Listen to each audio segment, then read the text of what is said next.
Quantum Mechanic here. I want to run you guys through my quick do-it-all toolbox.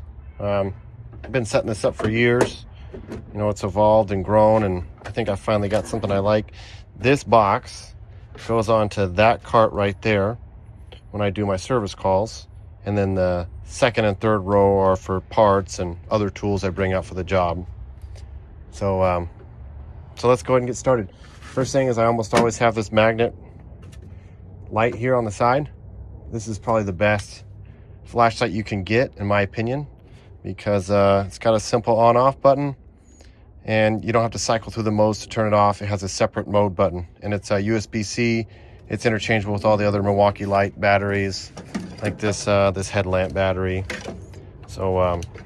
when this one's really great. It has a magnet and a hook. It's very strong.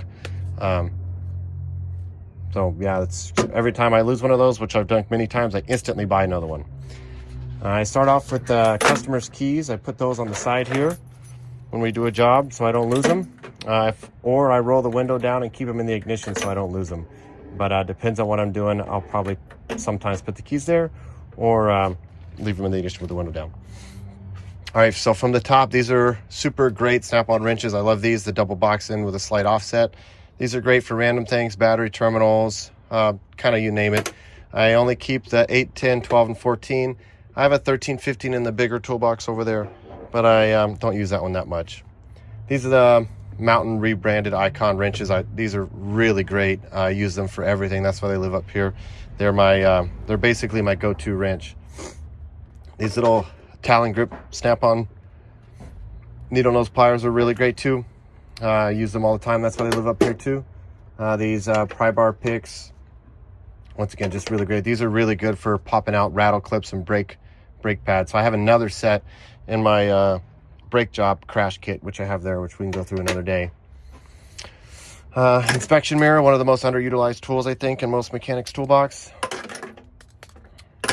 So over here we have this is the Gen 2 Impact from Milwaukee. I have the 5.0 and the 6.0 battery, but I like this form factor, so when I need more power, a little bit more punch, I'll grab the bigger battery.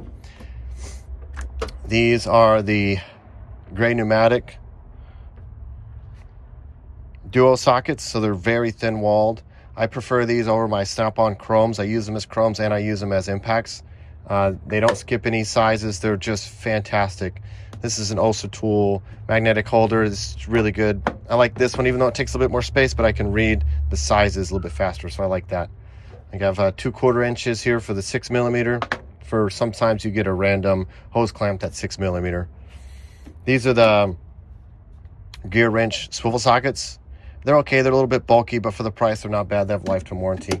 I also mark my 10s with white paint, just so I can find a little bit faster. Not just in the toolbox, but when I have all my tools laid out, if I have multiple sizes, this is really good. So I can just grab the 10 if I need it. So yeah, these are the shorts. These are the talls. These are the snap-on e-torques.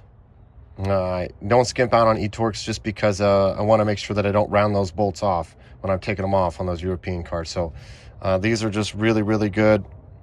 They live on these magnetic socket rails. I don't even know what brand they are. I got them cheap. They're off of Amazon. But they're nice because you can take out the 1/4 inch drive holders and put them on a 3/8 rail or vice versa. So I can kind of customize these rails. So I got the e-torques here. I got the snap-on swivels in 3/8. On this rail, I'm sorry, and then this is the 5/8 snap-on spark plug socket. I got it in the swivel as well, and then I have a universal joint there for 3/8.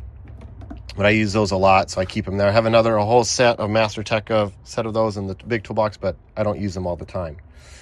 These are the Icon branded Torx.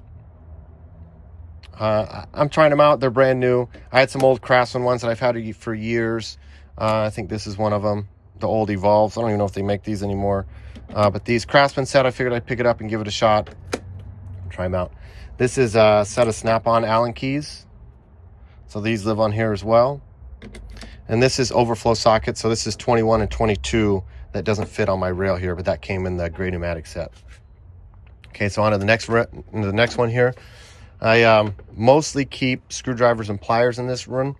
I have these gear wrench I've had these forever. I just recently warrantied out with the new 90 tooth here, but I've had these for like almost, I don't know, 15 years or something like that. These are fantastic.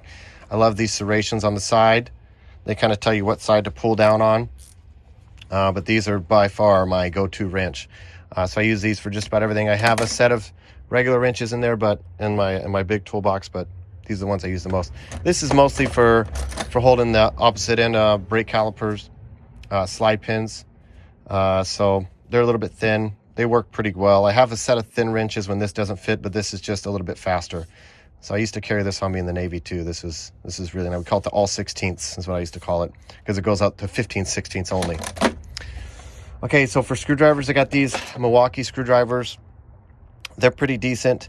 But yeah, there's nothing to write home about. I don't really use screwdrivers that much. I usually use these for picks more than anything, long-handled picks. So you notice I only have one Phillips in here. I don't believe in carrying a bunch of Phillips because you hardly ever use them. And I only carry these 3 flatheads for when I need them for various things. I have striking. I basically use this as a pry bar too.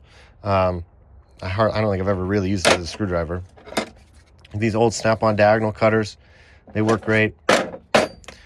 These, oh my God, these are fantastic. If you don't have a set of these, buy them. There's the part number, but these are really good. I can't believe my base is not buying them sooner. Some old Craftsman, or excuse me, some old snap-on channel locks. I'm trying out these Doyles. They're okay, but I like to use these. This is my order of preference and common useality. These are also very great. This is the Insider box ratchet, and this thing is worth its weight in gold. I love this. These are the extra pass-through sockets, but what lives on this is usually my 3/8 drive right there. So really good. And this is one of those trim panel tools.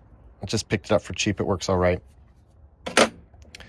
Okay, on to the next one. This is all my ratchets. So I like to keep multiple ratchets because when I'm on a job, let's say I need something that has a 10 millimeter on it, I don't like to swap over the 10 millimeter if I need a longer handle, or if I need another size. Let's say I have a 10 and I have a 12 that I'm working with, right? So I can just keep both ratchets with them, and when I need them, I go to it to either take the fastener off or put it back on for whatever reason if my Insider ratchet or my impact can't get to it. So this is really great just for efficiency's sake. I really like these locking flex heads. I used to really love this Matco. I bought it when it first came out. Geez, I don't even know, like 20 years ago or something, 18 years ago. And I've had it ever since. I've rebuilt it once or twice, and it's really good. I have the 1/4 inch, same one, the Matco 88. At the time, it was like the thinnest you could get. It was better than the Snap-ons. It was just amazing. Over the years, though, I've realized you don't really need that thin of a head anymore, or even ever. It's kind of gimmicky in my opinion. Every once in a while you need just that millimeter of space, but honestly, any more days, I've found that it's just not that much, not that important. I'm learning to love these comfort grips. I used to love the hard handles, but I've learned to love these comfort grips. They're kind of nice as I get older. It's nice to grab something on, get a little bit more purchase, a little bit more torque on it. This is the new Synergy 100 tooth ratchet. I'm trying it out. It's a little bit smaller than I like, but it's not bad. It's pretty good. This is the Icon. Once again, trying it out. It's extra long. I got the long one because I want to see how much I could beat it. It's got a little bit of free play in the head, but the mechanism's great. It cracks fasteners pretty great, so it works good. Like I said, I've only had it for like a week or two. This is another Synergy. I actually warrantied out one of my old Snap-on ratchets, and they offered me this one, so I took it, tried out. I actually really like these 100 tooth ratchets. They're pretty good. And like I said, this is my first comfort grip, and it's starting to grow on me. These are my picks. These are the Snap-on picks. Got them in pink. You know, that's my business color, as you could tell. And these are great. I use these two the most, the angled one and this one here. I don't really use these two all that much. That's why they're angled differently. So I know right away I can just grab one of these two. If I mean to grab the right angle and I grab this 45, I'm okay with it. They pretty much do the same thing. Tried out this gear wrench to save a little bit of money from the Matco guy. And it's actually not too bad. I like that it has the directional switch on both sides. And it kind of indexes in place as well. It's pretty smooth. It's served me well. I like that one a lot. This is the Icon ratcheting bit driver set. This thing is fantastic. If you don't have one of these, a motorcycle, truck, anything like that, you ought to get one. Keep it in the house. It's really good. I use it all the time. This thing, it flexes in multiple directions. You can use this as a thumb drive, and you know, it does a lot, and it's just really nice to have. So I really, if you don't have one of these, pick them up. They're pretty cheap, and they're fantastic.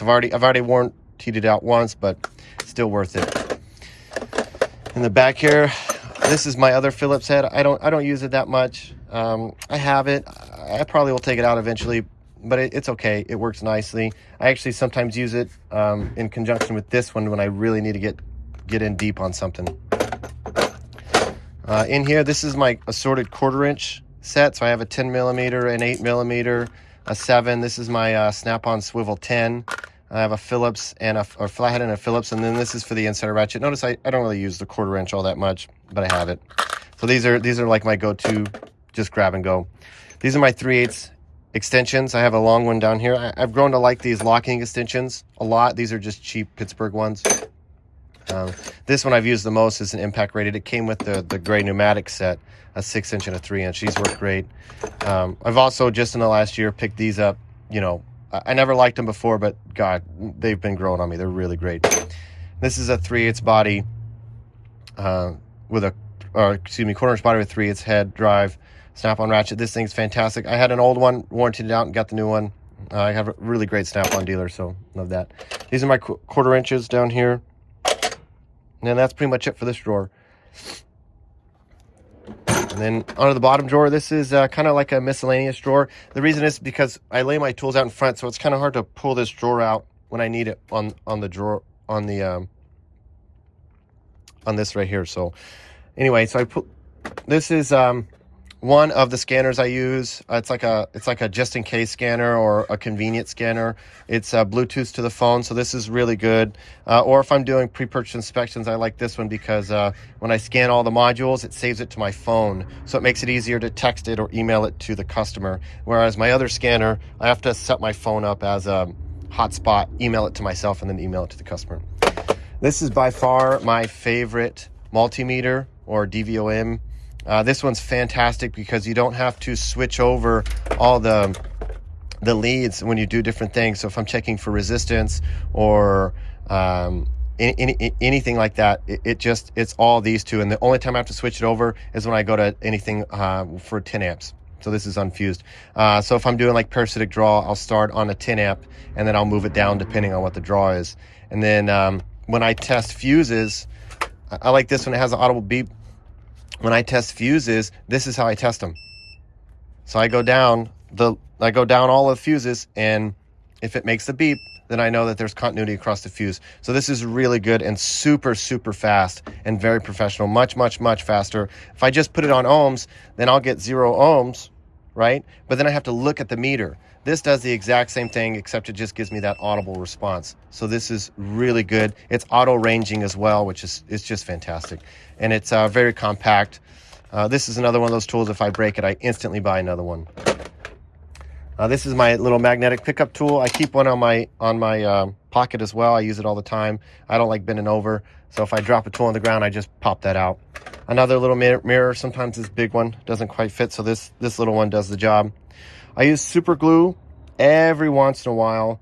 If the customer doesn't want to replace a broken sensor or a little plastic clip or something like that, I use the super glue with just a little bit of paper towel. Makes for a very, very, very strong connection. Or I'll just put a little dab in there if I want to make that connection come off again. So this works great. The 10 millimeter lives on this 1/4 inch ratchet, just a cheap one that I've had forever. The the non-fuel version, but it works really good. I have the semi-deep snap-on there, and I have just an old school Craftsman extension. This is like 90% of the 10 millimeters you need this, and if I need to, I can always take that off and put this on to just get a little bit more. So that's why I prefer it with an extension rather than a deep well 10. This is the keys to my big toolbox. This is my snap-on swivels. I don't really use these 1/4 inches all that much, but I had them. They're very expensive. This goes up to 13, or excuse me, goes up to 15. It's a really good set. I have a spare 8 I think I found in a truck somewhere. Anyway, these are really good. I just don't use them all that much, but they live in here anyhow. These are the Lyle disconnects. I prefer these the most, actually, over the angled. The angleds are okay, but the problem is you kind of, it's just a little bit awkward a lot of the times, and you really have to have a good purchase on it. So it's just a little bit strange and awkward. I prefer the straights. I prefer the straight ones. These are okay. These are good for the panel clips, but they also work good for electrical disconnectors as well. You just got to be careful because I've broken a lot, actually, believe it or not, with these. So you have to be super careful.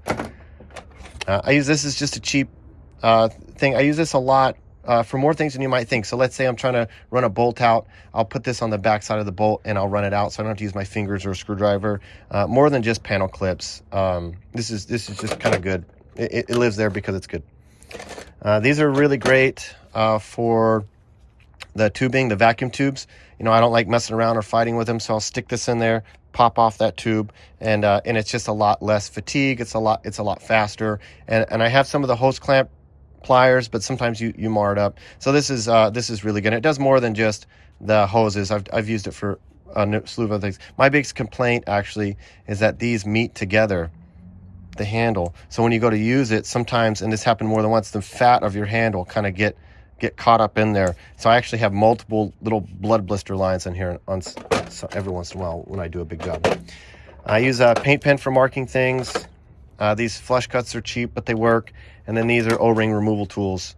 Once again, they're cheap, but they work. I don't really need them, but they don't take up that much room, and I kind of like having them. So yeah, that's the toolbox. This is the crash box, if you will, the 90% box, the do-it-all box, the whatever you want to call it box. But yeah, that's it. If you guys have any questions, leave a comment. Let me know. I'll be posting some more videos on the actual van itself, which is a mess, and that toolbox there. And we can talk more through kind of some reviews. I want to do some more review type things on some of these tools I have. We can go through this, what lives on this rack here. So yeah. All right, guys. Thanks for watching.